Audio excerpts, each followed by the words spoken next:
Olá, alunos do segundo A, professor Calil, de História, dando continuidade a essa segunda aula sobre Brasil colonial, período aí da história do Brasil, em que o Brasil ele foi colônia de Portugal. Na aula 1, a gente viu aí a descoberta do novo continente, a divisão entre Portugal e Espanha, sendo que o principal acordo foi o Tratado de Tordesilhas, e vimos também o desinteresse de Portugal de 1500 a 1530 pela colônia, já que Portugal estava se dedicando ao comércio das especiarias, marcando o chamado período pré-colonial. Mas vai haver algumas mudanças. A partir de 1530 vai haver algumas mudanças, fazendo com que Portugal resolva colonizar de fato a sua parte aí na América. Que mudanças foram essas? Primeiro, a ameaça de invasões. A gente viu que o novo continente ele foi dividido somente entre Portugal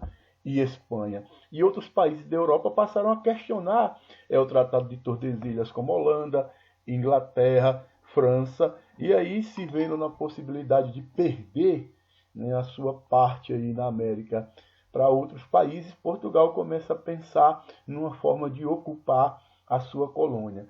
É um fato decisivo, um fato importante que faz com que Portugal resolva explorar sua colônia e tornar a sua colônia rentável, sua colônia na América, o Brasil, rentável, é a crise do comércio das especiarias. A gente viu que o desinteresse de Portugal, de 1500 a 1530, se deu porque Portugal estava ganhando muito dinheiro com o comércio das especiarias, uma nova rota descoberta, lá, utilizando o Oceano Atlântico, como a gente viu nas aulas sobre as grandes navegações. Mas esse comércio entra em crise, porque Portugal começa a enfrentar a concorrência de outros países e a crise é uma crise aí do comércio das especiarias.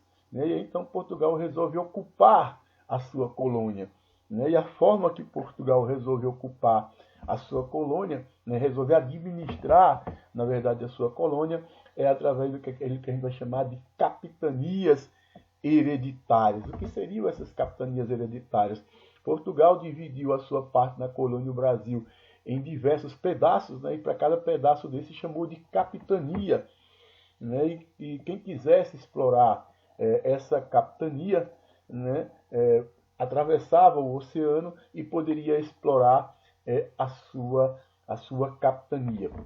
Essa forma de administrar através das capitanias hereditárias ela não funcionou, porque aí essa colonização através das capitanias hereditárias ela encontrou um grave problema.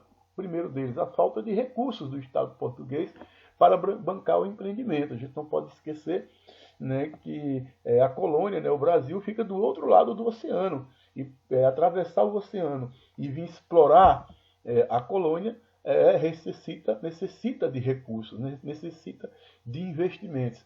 Então a solução encontrada por Portugal foi a doação desse território, dividindo, como eu disse agora há pouco, dividindo em vários pedaços aquilo que foi chamado de capitania.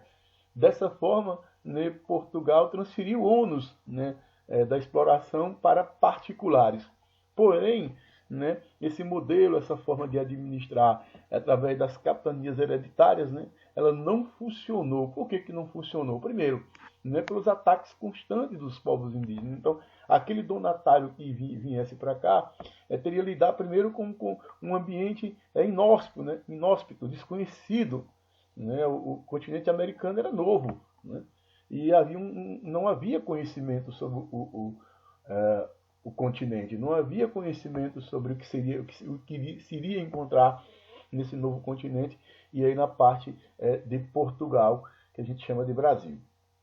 Portugal vai enfrentar, na verdade, os donatários, aqueles que vieram explorar, eles vão enfrentar os ataques indígenas constantes. Nunca podemos esquecer que nossos antepassados indígenas ofereceram resistência à presença do branco europeu. E desinteresse dos donatários para com os objetivos da metrópole, visando a autossuficiência econômica. Como eu coloquei agora há pouco, como a gente pode ver aqui, a ideia era transferir os custos da exploração para o capital de particulares. E era um custo muito alto, altos custos, como coloquei, para a efetivação da posse da terra. O donatário teria que, além de enfrentar os ataques indígenas, teriam que também arcar com todos os custos. Grande distância do centro político e administrativo. A América, o continente americano, a parte da colônia de Portugal, ficava do outro lado do continente, né? Na América, e a administração, né, a corte portuguesa ficava na Europa, então havia uma grande distância desse centro político administrativo. Então, para fazer valer os propósitos metropolitanos no Brasil, diante da falta de sucesso econômico das capitanias, né, o Estado português marcou presença com a instalação daquilo que a gente vai ser chamado depois de governos gerais.